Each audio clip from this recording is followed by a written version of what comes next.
All right, everybody, we welcome you in live here on a Friday. I'm Justin Kinner. It's the Justin Kinner Show presented by Frickers. Frickers, your home for fun, food, sports, and spirits. The number one undefeated Buckeyes hit the road to take on the number 17 team in the country, of course, in the Fighting Illini, Illinois. Noon kickoff tomorrow, pregame coverage beginning at 10:30, and we'll have all that for you right here on 1410 ESPN Radio. And, of course, on Z93. How about that? Scott Sharp from Z93. So this is going to be new moving forward on our ESPN Dayton Facebook page and on the Z93 Facebook page. Scott Sharp, who does mornings on Z93, and myself are going to partner up, and we're going to do a social media Buckeye pregame show. We'll be joined by Paul Keels, and we'll be getting you set for Ohio State and that weekend's opponent. Tomorrow, we'll be going live at 10 o'clock. So at 10 o'clock on our socials, that's pretty exciting. I'm so jacked about that, especially with the buzz surrounding Z93 right now. To have Scott Sharp willing to do that is pretty exciting. So myself and Scott Sharp from Z93, it'll be our Buckeye pregame preview. We'll have all of that starting tomorrow morning at 10 a.m., and we'll walk you right up to 10:30 when you can catch the Buckeye pregame show on Z93 and 1410 ESPN Radio, which will then walk you up to a noon kickoff. So there's that. Hope everybody has some fun plans lined up for the weekend. We're going to talk Ohio State college football more. We'll give you our top 3 upset picks for the weekend to keep an eye on, our upset alerts. We'll take a look at those. Final thoughts on the Bengals as they head into, you talk about the quick turnaround that Joe Flacco is expected to provide. You got the Thursday night football game with the Steelers on Thursday. You got the you got the matchup on the road at Green Bay on Sunday, and then the Thursday night matchup with the Steelers less than a week later. Like, we're going to find out this week if the Joe Flacco addition changes the future for the Bengals. And I mean immediate future, as in the future as in now, this season.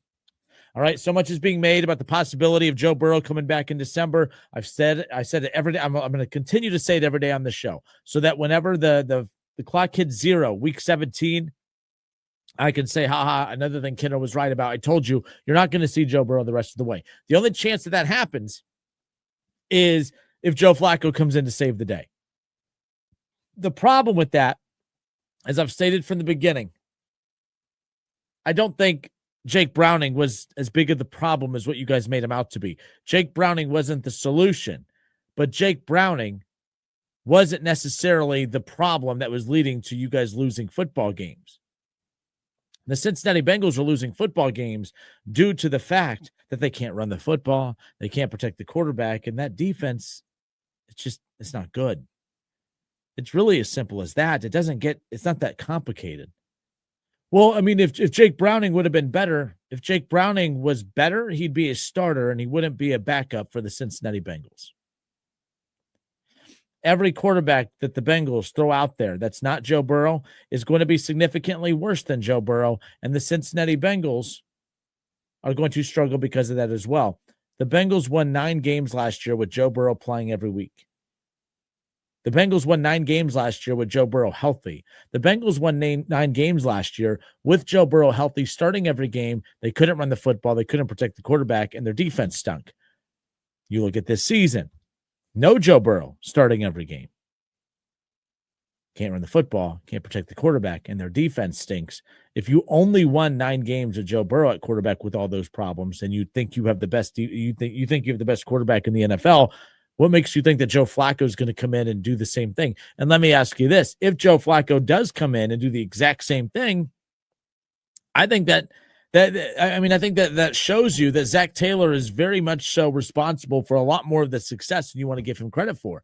If the Cincinnati Bengals can just go and pluck a 40-year-old quarterback, drop him in Zach Taylor's system, and the Bengals go on to win football games with all these issues, then it seems like it's more of Zach Taylor's scheme than all of Joe Burrow. And Joe Burrow's elite. Don't get me wrong. Don't get your little Burrow panties all in a wad. I know how you guys get. My goodness, crybabies, all of you.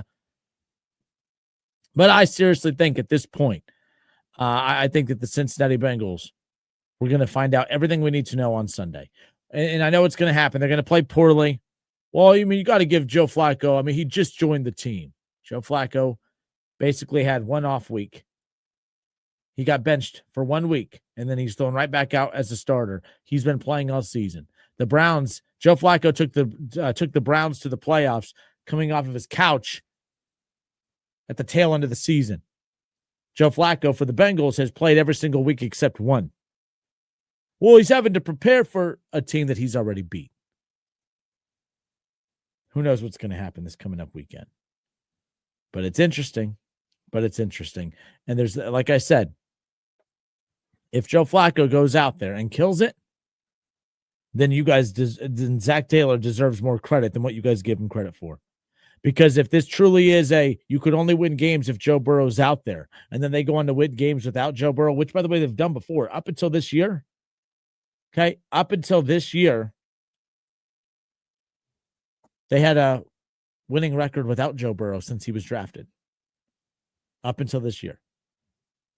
I mean, heck, Joe Burrow went out in the game against Jacksonville. Jake Browning comes in and leads them to victory. They were 7-4 without Joe Burrow. Then they were 8-4 when they beat Jacksonville, technically, with him playing the rest of the game. I'm sorry, they were 4-3, technically 5-3 when he went to win that game, and now they're 6-5 or 5-6 without Joe Burrow. I mean, they're a game under 500 without Joe Burrow. That means Zach Taylor's offense, Zach Taylor's scheme is good enough to get them to play 500 football in Joe Burrow's absence. And if they play 500 football the rest of the way, that's huge for the Bengals as far as I'm concerned. When you look at the playoff picture, the Bengals are 2-3. They're the next team out. They're the first team out. The Broncos are 3-2. The Patriots are 3-2. Jacksonville's 4-1, but I really don't see them as a team that's going to continue on that dominance and be a 2 or 3 loss team. They're gonna hover around that 9-10 win mark. So will the Patriots. So will the Broncos. The Chargers will be there as well. The Patriots will water will find its level with them. The bottom line is if Joe Flacco does truly come in to save the day, this team is still going to be a average to 500 team at best anyways, just like the rest of those teams, and they're going to have a fighter's chance. But you lose this Sunday against Green Bay, and then you have a quick turnaround to go up against the Steelers coming up on Thursday. And I'm here to tell you, the Steelers are going to be pretty pissed off next Thursday. They're going to be coming off of a loss against the Cleveland Browns. The Steelers will be coming off of a loss against the Cleveland Browns on Sunday. They're going to be pissed off. They're not just going to sit there and allow the Bengals to all of a sudden just walk in and take care of business Thursday night football. Now, luckily for the Bengals, it's a home game. But, man, the season's going to feel drastically different if Joe Flacco leads them to a win in Green Bay on Sunday, and then you got the Steelers coming to town next Thursday night for a home game. The season can turn around in 1 week. This Sunday against the Packers, Thursday against the Steelers. If Joe Flacco truly is the magical piece that turns this around, all of a sudden, we're talking about a playoff contender again moving forward down the stretch. And then we can get out of this misery that Bengals fans are in right now, because the Bengals have been almost impossible to watch the last 3 weeks. Impossible to watch the last 3 weeks. Did you know the Lions and Browns game this past Sunday, as bad as the Browns are, the Lions and Browns, the Vikings and Browns from London this past Sunday was the most watched game this past Sunday. The Browns are the most watched team. They're watchable. They may not be very good, but they're interesting. People want to watch them. They either want to see the train wreck themselves, or they just want to see if they could prevail. Nobody's watching the Cincinnati Bengals right now. Joe Flacco is going to give them a reason to, and we'll see what happens on Sunday. One more time, let me check that line. I do want to check to see if that line shifted at all. Let's see for Sunday, the Bengals at the Packers. No, it is steady, guys. It is set at that 14.5 point line. It really hasn't shifted or moved. That's pretty impressive. The 2-3 Bengals at the 2-1 Packers Sunday at 4:25 on CBS. Green Bay a 14.5 point favorite. Cleveland going to be at Pittsburgh on Sunday as well. That'll be a 1 p.m. kickoff. By the way, I love the staggered kickoff times. I love when the Browns kick off at 1 and then go right into the Bengals game, or vice versa. If you're like me, I love that. I'm going to be glued to the TV from 1 o'clock all the way till 7 o'clock watching the Browns and the Bengals back to back. I can't wait for that. Big Sunday coming up. Because the Browns, they beat Pittsburgh on Sunday. They're right back in it. As stupid as that sounds, they're right back in it. You may not be believers, but look, I would make fun of me too, but I'm going to do the woulda, coulda, shoulda game. They should have beat Cincinnati. and they should have got off the dang field to beat Minnesota this past week. Then all of a sudden we're talking about a 3-2 team, a team that's above 500, and a team that's sitting right there in the middle of the playoff conversation a month and some change into the season. That's how close they are. That's how close they are.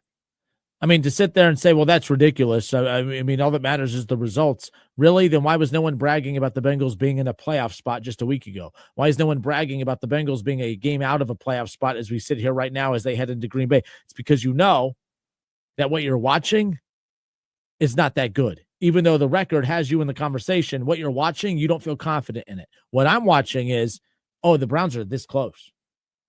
Even with all their deficiencies, they're this close. One more play against Cincinnati, they're 2-3.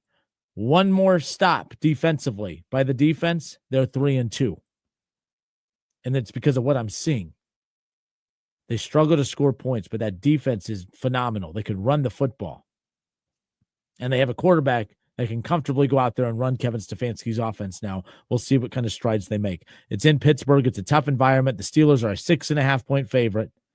Man, oh, man. We'll get back into more of that coming up around the corner. All right, I'm Justin Kinner. It's the Justin Kinner Show, 1410 ESPN Radio. Hey, the Reds had a great season. You know what they should do? The Reds should trade Hunter Greene. Oh, come on, Kinner. Really?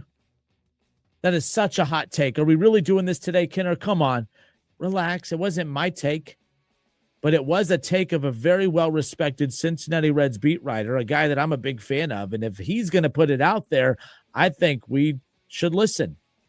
We'll talk about who that writer is and why this particular writer that covers the Reds threw it out there, that they should entertain the idea of trading Hunter Greene. We'll get to that when we come back.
All right, everybody, we are back. It's the Justin Kinner Show presented by Frickers. Frickers, your home for fun food, sports, and spirits. All right, so I see some people were not happy with that last tease, and I get that. But like the bottom line is this.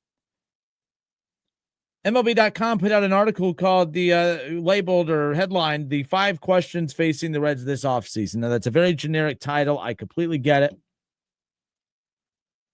But there are a lot of questions facing the Reds this offseason. One of them being who is going to be, what direction is this front office going to take this team in? How aggressive are they going to be? I wanted to wait after the Reds season to really let it digest a bit before we really started going into which is my favorite, the Reds postseason talks, because it's always like a lot of hope. For years we've been talking about the bright future with this young core, thinking that would be enough to strike the passion and the heartstrings of the front office to all of a sudden get aggressive. It hasn't happened yet. Doesn't mean it won't happen, but it hasn't happened yet. Will it happen? That's the big question. That's the big question. But we'll talk about the Reds' directions as far as what they could do to add to this roster spending-wise. But what if the key to them improving their roster is currently already on their roster? MLB's Mark Sheldon, who we've had on the show. I love Mark Sheldon. I think he does a great job. He calls it, he writes it down the middle. He doesn't really, he doesn't really kiss the ring of the Castellinis. I think he does a great job. One thing that Mark Sheldon put out or suggested, and I can't tell if he's framing this as one thing that the Reds could do or if it's one thing that the Reds are considering. The word is consider. That's what got my attention in this description here. Okay. Reds beat writer Mark Sheldon suggested that the team might consider trading Hunter Greene this offseason. Now, why would you do that? One of the biggest reasons I felt they had a chance to beat the Dodgers or at least take a game in the series against the Dodgers was because they had Hunter Greene. And now they ended up losing because Hunter Greene did not have a great game. I completely get that. And you may think, because of that, now that's why I'm like, that's it. Get rid of him. That's not what I'm thinking at all. I don't think anyone's really down on Hunter Greene. It was a disappointing performance, no doubt. You're going to have that. It's a long season. I would have loved to have seen him in his first real playoff game go out there and just slice right through that damn lineup of the Dodgers. I would love it. You would love it. We'd all love it. Didn't happen. It's not because he's not good. It's not because he's overrated. He just didn't have his stuff that night. There was reports of them potentially tipping their pitches, and who knows? They'll get that stuff cleaned up, and it is what it is. But Mark Sheldon said number 2 on the top 5 questions list. Would trading Hunter Greene help bring back a bat? The write-up goes as this. Hunter Greene, a 2024 All-Star and 2-time opening day starter, is signed through 2028. Okay? Keep in mind, the right-hander with triple-digit velocity has shown he can be a dominant force on the mound, but the ability has been stunted by extended stints on the IL in each of his 4 big league seasons. He has been in the big leagues for 4 full seasons, not including his time in the minors, but even his time in the minors was interrupted by long stints on the IL. Every single season, the Reds have had to go a long stretch, at the very least a month, without him. 2 years ago, there was multiple 1-month-long stints in the middle of a season. And that leads to, of course, the big question. The Reds got him at a stupid, cheap discount deal when they did that early extension back in 2023. The Reds only had to pay him $6 million this past season. They'll pay him 9 or 8 or 9 this coming up season. And then 2 years from now, they'll be paying him $15 million a year for 2 years. Still a steal.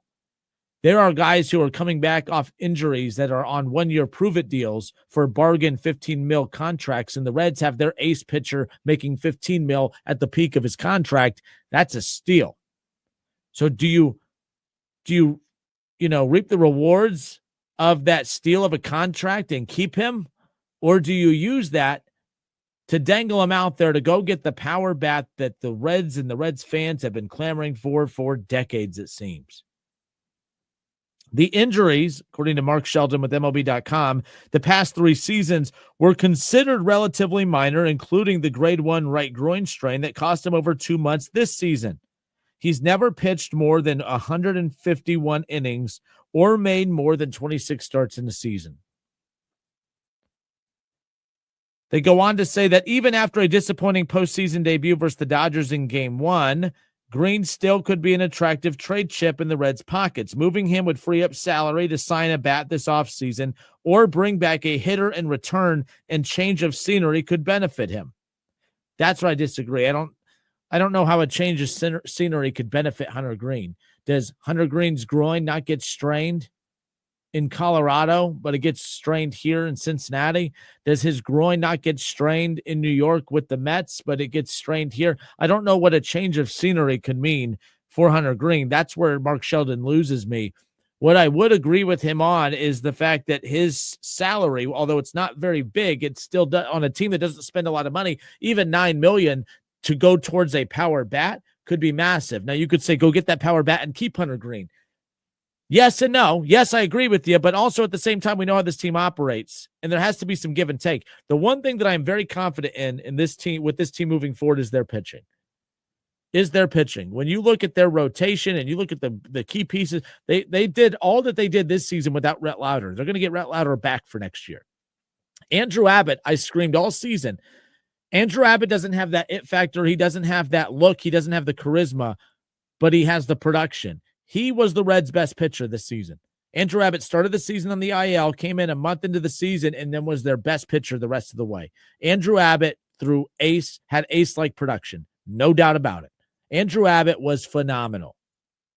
Andrew Abbott could be the ace of this staff, complemented by a Nick Lodolo. And arguably the second ace of this staff, as he comes into his own, could be Chase Burns. If you have a rotation that features the likes of a Chase Burns, a Nick Lodolo, an Andrew Abbott, a Rhett Lauder, right? Like, these are all homegrown pitchers that the Reds have done a phenomenal job building up in recent years. The pitching depth of the Cincinnati Reds farm system is why the Reds could actually do this. This is very reminiscent to what the Guardians did, to what the Indians/Guardians did during their stretch. I mean, if you think of the names that the Indians/Guardians moved on from, I mean, they moved on from a guy that went on to win a Cy Young in Cincinnati, and they didn't miss a beat. The Guardians never, you know what I mean? Like, they've had the best pitchers and some of the best pitchers in baseball, some of the best rotations in baseball since 2016 when they went to the World Series. They let guys go constantly, and they kept on humming because they had such a deep farm system with their arms. The Reds are very, very similar. Not as deep, not as talented as those Guardians teams, but as, you know, they have the production there. I'm not saying I want Hunter Greene gone, but I see people beating up on this guy, and I just don't think it's fair. Mark Sheldon goes on to say that this cannot be a salary dump for prospects, however. If Greene is traded, Major League talent would have to come back to make it work. Nick Krall, when asked about Hunter Greene's trade potential, here's what Nick Krall said. I don't have the audio. I have the transcript here. This is what's leading to this. I don't think it's that crazy. I don't think that he's throwing something. I don't think he would throw this idea out there unless he truly felt that the front office maybe led on to something here. Nick Krall says, I don't want to speculate on anybody that's going to get traded or not get traded at this point because we haven't had any conversations with other clubs. I don't know what the needs are out there yet. I don't know what people are available as well. That's a weird comment.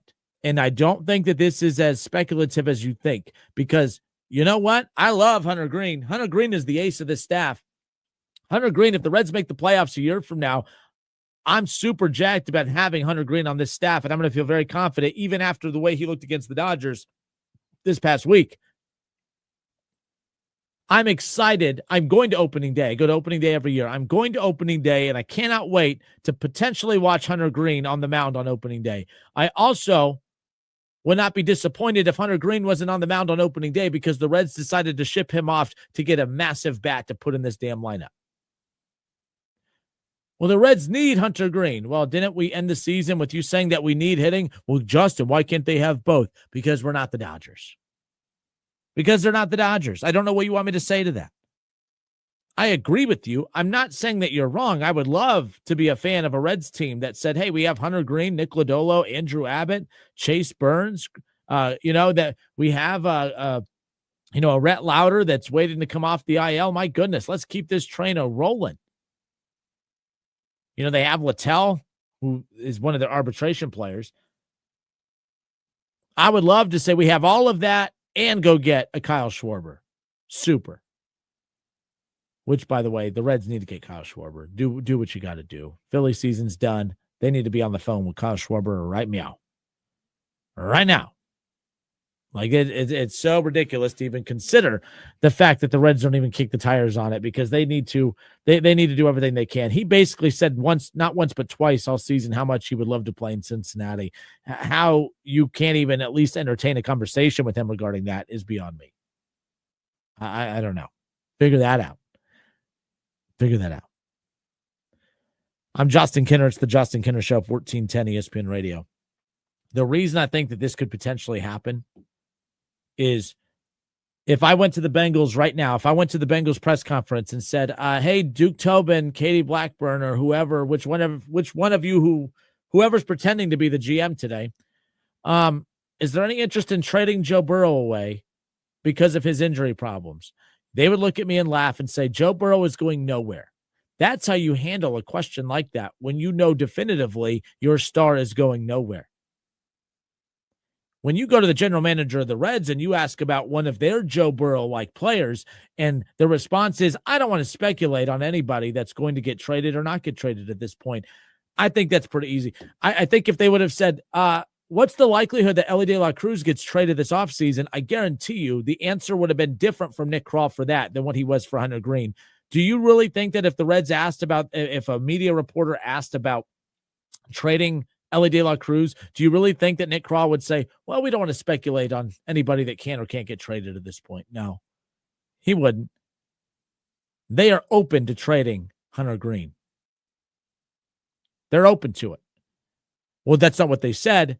Then they should have said that they weren't. Because when you don't say no to something, if your wife says, hey, have you been fooling around with other women?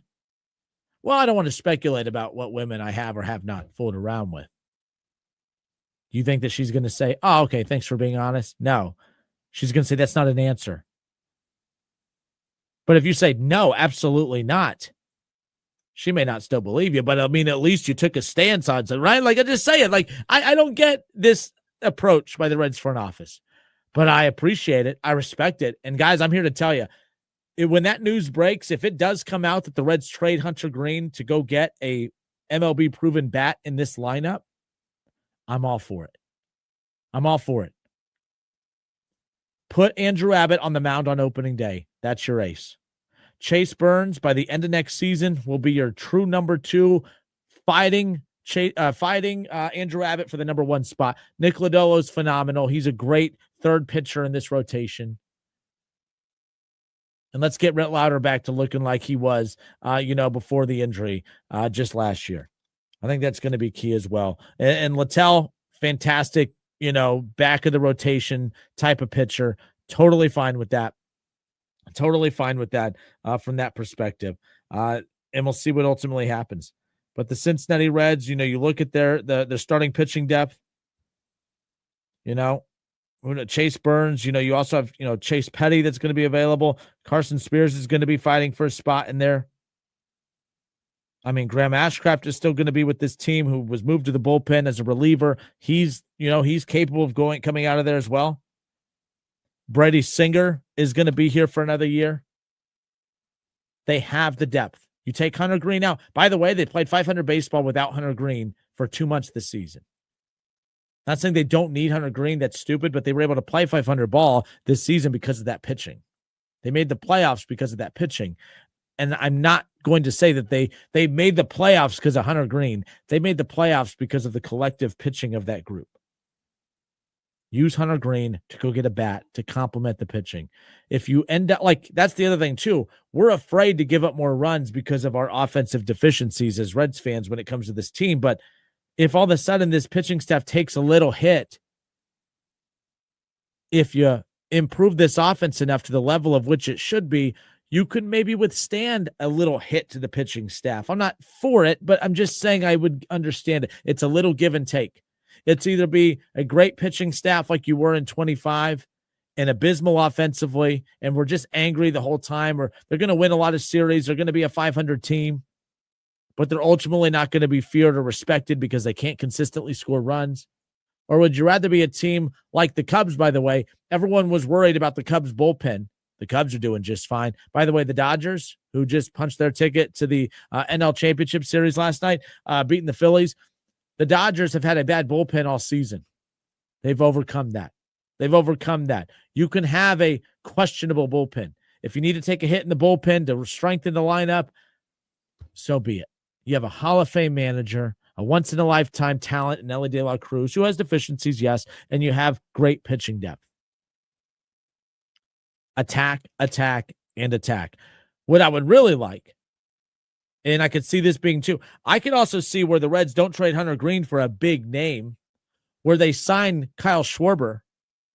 They're going to sign Kyle Schwarber to a big contract. Let's say they go after him for a $100 million contract for a few years. Okay, let's say they go 5 years, $100 million contract. Okay, cool. And they land him for that. Now you trade Hunter Greene away, not to get another big-time bat in the lineup, but now you free up that money to go get some bullpen reinforcements there. But you can't go get a Kyle Schwarber and keep this roster intact. You're going to have to give and take a little. And if you can get 2 or 3, guys that could produce in this bullpen for Hunter Greene while you pay a buttload for, of course, Kyle Schwarber, then so be it. There's so many different directions this team can go in, and I'm all for it.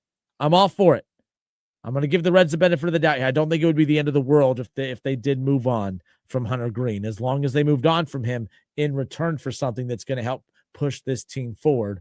That's all that matters at the end of the day. Big video home for Ohio State football, and yes, Cincinnati Reds. The offseason is here, and we'll be keeping an eye on tracking them all offseason long. It's the Justin Kinner Show presented by Frickers. Frickers, your home for fun, food, sports, and spirits. We'll be right back.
All right, and we are back. I'm Justin Kinner with you here on a Friday. The Justin Kinner Show presented by Frickers. Frickers, your home for fun, food, sports, and spirits. The Centerville Elks at the Centerville will be at Northmont coming up here later on tonight. Adam Campbell and Keith Byers will be on the call.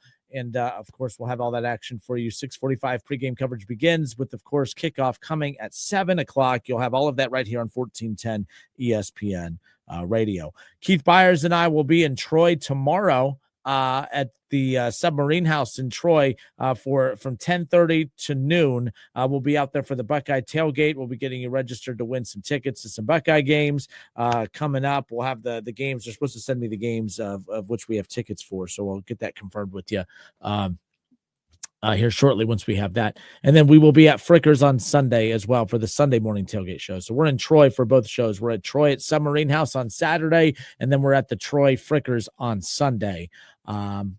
Busy weekend coming up as far as that goes. Okay, back to the NFL.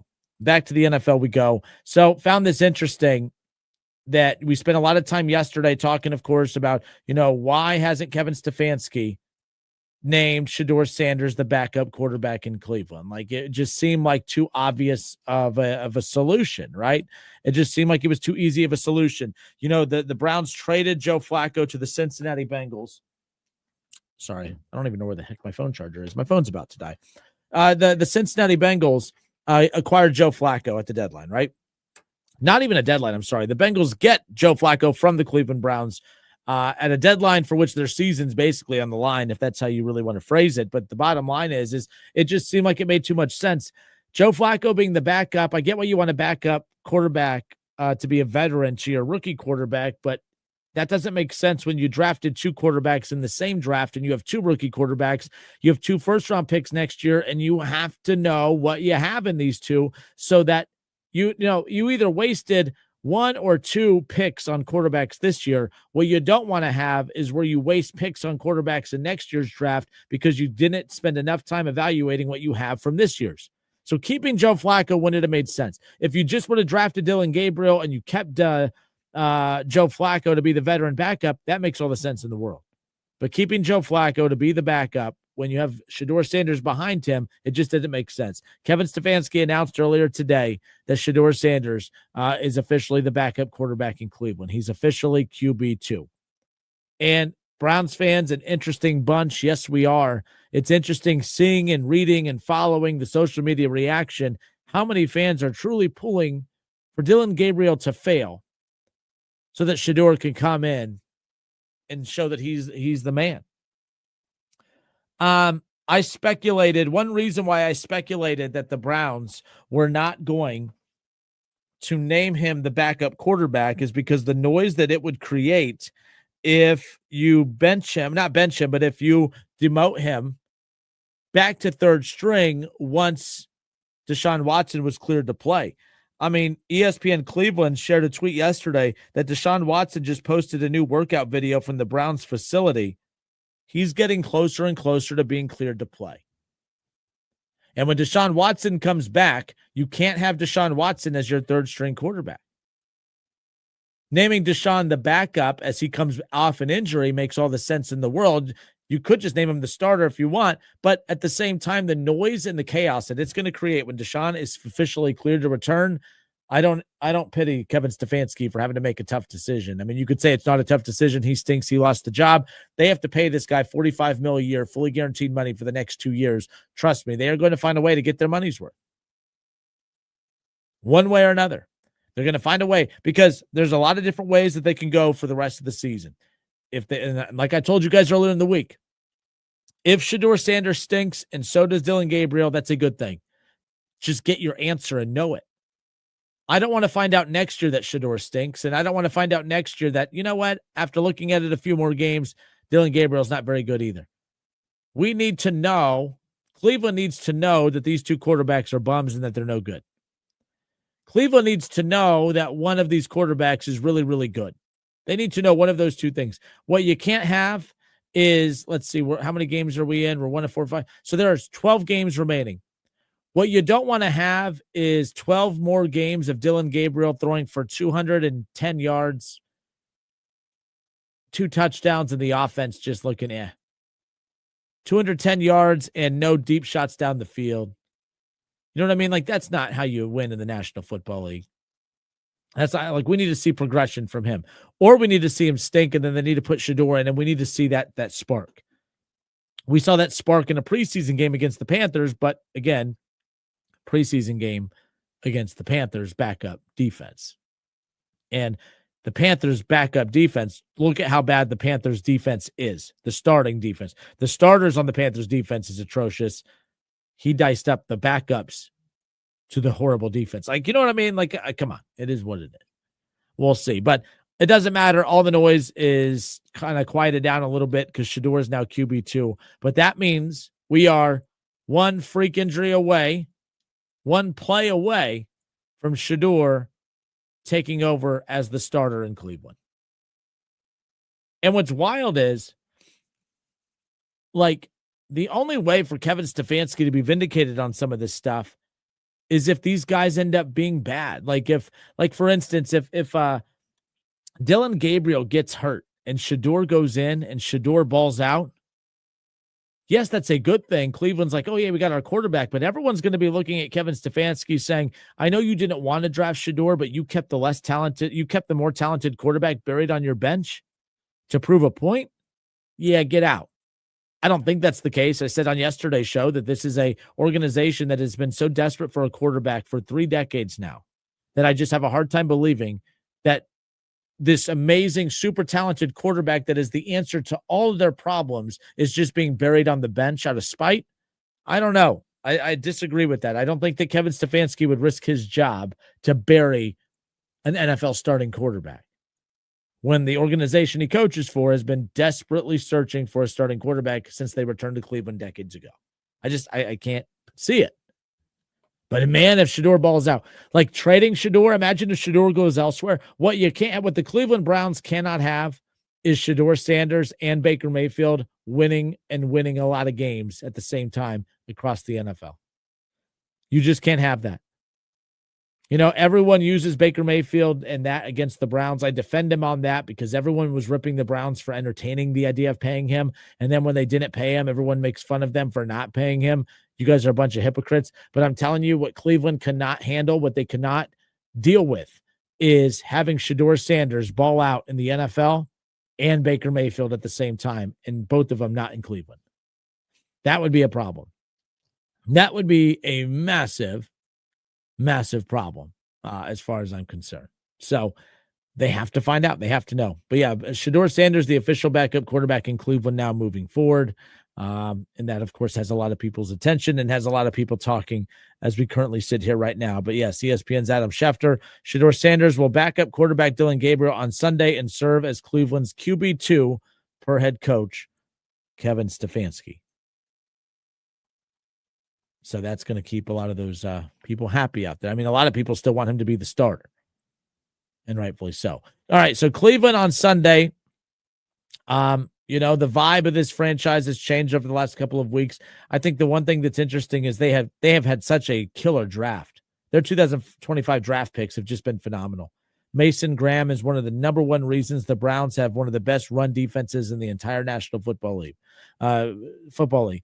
You know, Schlesinger has just been phenomenal out of UCLA, the linebacker that they got in the second round with the first pick. You know, they took Mason Graham with their first round, 5th overall pick.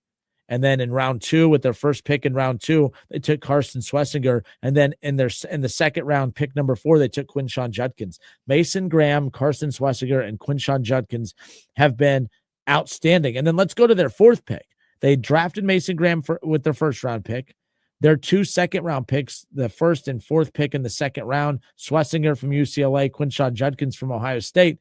And if you remember, Harold Fannin Jr. was their 4th pick, their first pick in the 3rd round when they took the tight end out of Bowling Green. And then, Dillon Gabriel was their 5th pick when they took him in the 3rd round and the 30th pick in the 3rd round out of Oregon. Dillon Gabriel has been he looked phenomenal in his debut with the Browns. He connected on many passes to his tight ends. Obviously, David Njoku, a veteran, but he connected on a touchdown pass, of course, to Harold Fannin Jr., the guy that was selected ahead of him in the 3rd round. All right. He's been handing it off to Quinshawn Judkins, who has been a phenomenal rookie running back. I thought the Browns made a mistake by taking him over Trevion Henderson. I was wrong. They were right. Quinshawn's been the best running back in this draft, no doubt. And then Schlesinger and Graham have just been great complementary pieces to this veteran defense. I mean, kudos to Andrew Berry, because this draft is arguably, I don't think any other team drafted better than Cleveland. Cincinnati, you guys can't figure out if you guys made one good draft pick yet. Cleveland, in picks 1, 2, 3, 4, and 1 through 5, nailed every single one of them. Dylan Sampson has looked solid when he's got his time, and that was their 6th pick, and their 7th pick was Shedeur Sanders, who we might just find out if he's a quality pick or not. But that's the last pick that they made. So if he doesn't pan out, most picks that you pick last don't really pan out to begin with. But Cleveland's 1-4, tied with Baltimore for last place in the AFC North. Cincinnati 2-3. They are a game behind the Pittsburgh Steelers, and Cincinnati has a tough road game at Green Bay coming up this weekend, and then they will be at home against Pittsburgh Thursday Night Football next week. And it's a big week for the Cincinnati Bengals and the direction of their season. Because like I said, Joe Flacco goes in there, turns the excitement around, and they're out there slinging the football around. Jamar Chase, T. Higgins making plays. Defense still giving up chunk plays, but they're winning some shootouts. You imagine a win over Pittsburgh to even the record. A win over Green Bay to even the record back up at 3-3, to go up against a Pittsburgh team that could be coming off a loss against Cleveland. Everyone's so confident that the Steelers are beating. In fact, I'm going to guarantee it. I'm just going to do it. Now, you could say it's the kiss of death, but I'm telling you right now, Cleveland just feels due for one. They've been so close. Dylan Gabriel looked phenomenal in his first game, and now he's going to be that much more comfortable. And that was against a very good Vikings defense. The Steelers defense is not anywhere as close to being as good as the Vikings defense. I think Dylan Gabriel is going to look a lot more locked in, a lot more comfortable. The Browns have to clean up some of those penalties, but Quinshawn's going to be a very big part of that offensive attack in the run game. And then we know how good that defense is. Cleveland's going to get a big win on Sunday. Pittsburgh will be reeling at 3-2. And then the 3-3, potential 3-3 Bengals have a chance to jump back into first place in this division. This is a huge week for Cleveland and Cincinnati. And to be honest, I'm kind of pulling for the chaos. I'm not going to pull for your Bengals, but I would enjoy seeing them beat Green Bay on Sunday, only if Cleveland knocks off Pittsburgh in the 1 o'clock game. Cleveland and Pittsburgh kick off at 1. The Bengals and Packers play at 4:25 or whatever.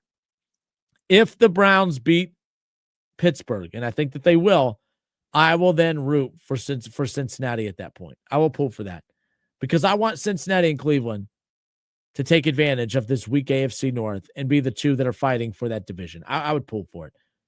The 3-3 Cincinnati Bengals, the 2-4 Cleveland Browns, when we all know Cleveland should have beat them in freaking week 1. Don't get me started. That ticks me off. But nonetheless, I'm excited for this weekend, man. There's so much to come out. We're going to have so much to talk about with Cleveland and Cincinnati on Monday when we come back. I can't wait.